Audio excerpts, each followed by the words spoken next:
जय माता की। मैया की कृपा आप लोगों पे बनी रहे, यही आशा है।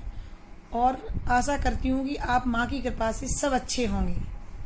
आज मैं छोटा सा एक टॉपिक आप लोगों के सामने रखना चाहती हूँ, ईश्वर की प्राप्ति। ईश्वर को आप लोग कैसे प्राप्त कर सकते हैं। आशा है हमारी ये वीडियो आप लोगों को बहुत अच्छी लगेगी। अगर आप लोगों को मेरी वीडियो ये अच्छी लगे तो आप अन्य 2-4 लोगों पर शेयर जरूर करना। नाशवान शरीर है, इस शरीर में तो कोई कुछ नहीं है, सारे अवगुण गुण सब ये सब कुछ भरे हुए हैं, इनसे मेरा कोई संबंध नहीं है। लेकिन जो बॉडी है, जो मेरी बॉडी है ना, हम अवगुणों से मेरा संबंध नहीं है, लेकिन बॉडी से संबंध है, मेरी पहचान से संबंध है। क्योंकि हमारे मरने के बाद सबको पता है कि हम मरे नहीं हैं, मेरा सिर्फ शरीर नाशवान हुआ है। और फिर भी आदमी चिल्ला चिल्ला के रोता है, फिर भी आदमी उसको याद करता है, फिर भी आदमी फोटो में टांग के उसको जिंदगी भर देखता है, सिर्फ इस बॉडी को, इसको देखता है, ना कि मतलब मेरी आत्मा को जो अजर अमर है उसको नहीं देखता है। जिस दिन हम इन सब चीजों से परे हो जाएंगे, मुझे पता चल जाएगा कि सब कुछ नाशवान है। हमें यहाँ पे एक किराए का मकान है जिसको खाली करके जाना है, कटु सत्यता है, जिस बात को हमें अंदर से मानना पड़ेगा कि मौत एक कटु सत्यता है जो हमें आनी है। हम उस चीज को मान नहीं रहे, हम ईश्वर की प्राप्ति करने की सोच रहे हैं। हम ईश्वर कब मिलेगा?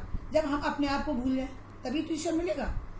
कहते हैं जब तक होए न भक्त की हांसी और तब तक भक्त होए न साची।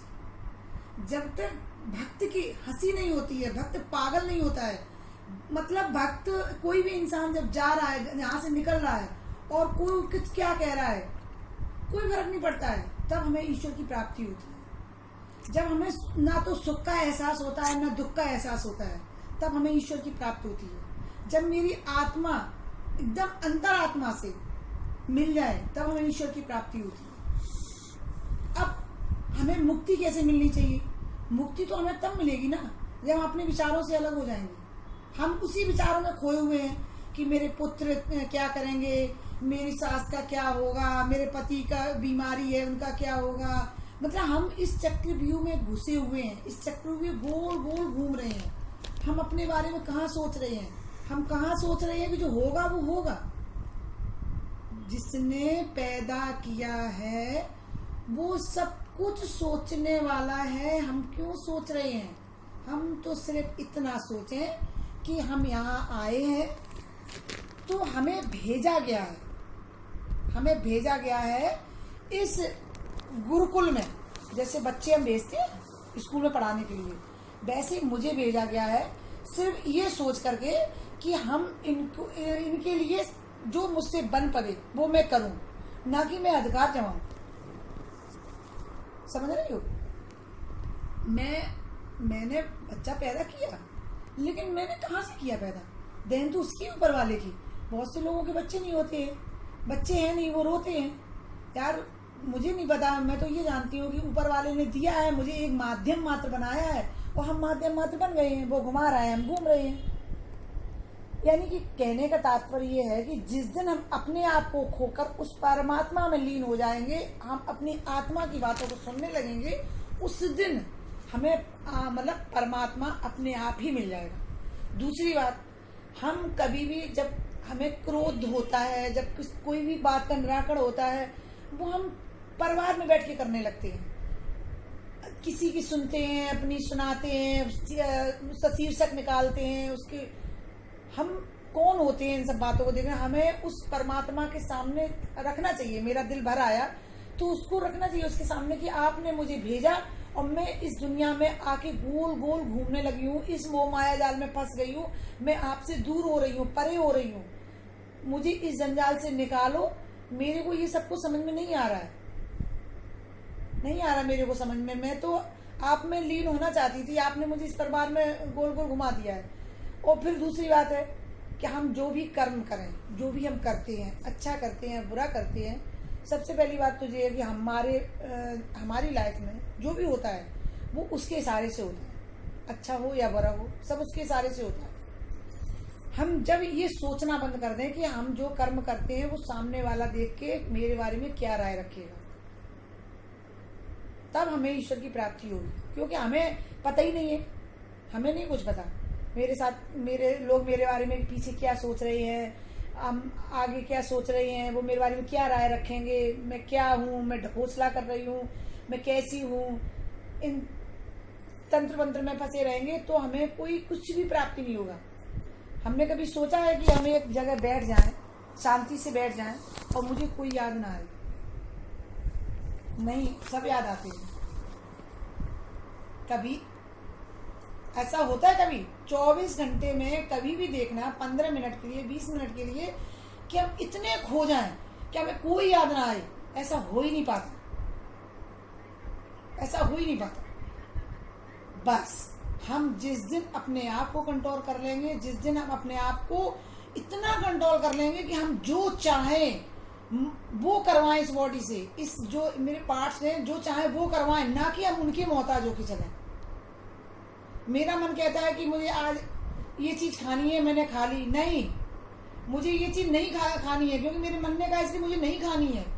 मैं आत्मा की दिल की बात तो सुनूं कि मुझे ये चीज नुकसान करेगी, मुझे ये चीज नहीं खानी है। लेकिन हम लोग मन की मानते हैं तो ईश्वर की प्राप्ति कैसे होगी? हम मन तो घूमता है। अब घर में थोड़ी तिकड़म हो गई, घर में लड़ाई हो गई, अब घर में भाई उसमें उलझ गए हैं। हम सोचते रहे ये लड़ाई हो रही है, ऐसा क्यों हो रहा है, वैसा क्यों हो रहा है, तो हम उन चीज में उलझे रहे। हम हमारे मन में जैसे जो मेरे सामने हुआ उसको झटक दें और खत्म कहानी, फिर मस्त हो जाए उसी में। जैसे कोई अबोध बालक होता है, जब बालक को किसी चीज की जिद होती है वो रोता है और थोड़ी अगर उस चीज से हटके थोड़ा बहला दो वो भूल जाता है, तो वो बालक है। अगर जिस दिन वैसी बुद्धि मेरी हो जाएगी, हमें भगवान अपने आप प्राप्त हो जाएगा। इसलिए हम भगवान को प्राप्त तो तब कर सकते हैं जब हम अपने आप को पहले सुधारें। समझ रही हो? अपने आप को हम रास्ते में लाएंगे, अपने आप को हम सुधारेंगे। दूसरे पे उंगली उठाने से पहले हम अपने आप को सुधारें, अपने आप को हम देखें, दूसरे को देखें नहीं। हमें तो कि बुरा जो देखन में चला, बुरा न मिलया कोई, और दिल जब जाकाया पुनः हमसे बुरा न कोई। ऐसे बड़े बड़े संतों ने ऐसी सब जो लिखा है, ऐसे कोई गलत तो नहीं लिखा है भाई। किसी चीज को हम पहले अपने अंदर आत्मा में झांकें, देखें, उसके बाद किसी और से उंगली उठाने से पहले वो उंगली अपने तरफ करें, उसके बाद किसी और की तरफ उंगली उठाएं। ये है भगवान की प्राप्ति के लिए। पहले भगवान की प्राप्ति के लिए तो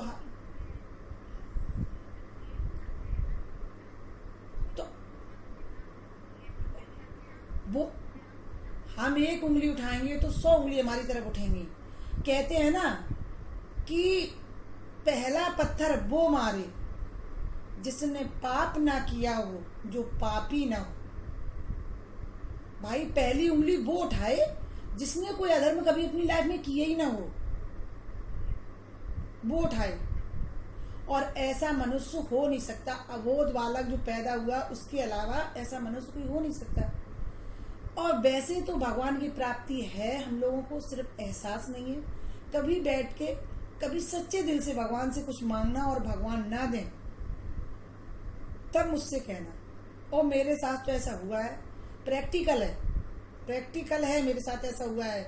यहाँ तक कि मैं अब अपने भाव बताऊं या मैं सोचती हूँ, मेरी सोच की सकारात्मक ऊर्जा है क्या है मुझे पता नहीं है, लेकिन मैंने कभी ऐसा टाइम था कि मैं उनके लिए जब तड़पी थी तो मुझे उनके साक्षात दर्शन हुए थे। अब भी ऐसे दर्शन हुए थे कि मतलब अब मैं उनके बारे में सोच रही थी, रो रही थी, इसलिए वो हमें दिखा, भाव दिखा या क्या है मुझे नहीं पता। दिखे भी, दर्शन भी हुए और मनोकामना भी पूरी हुई। उस दर्शन में उन्होंने जो मुझसे कहा वो मेरा पूरा हुआ। इसलिए हम तो मानते हैं कि भगवान है, हाँ, और प्राप्त भी है हमें भगवान।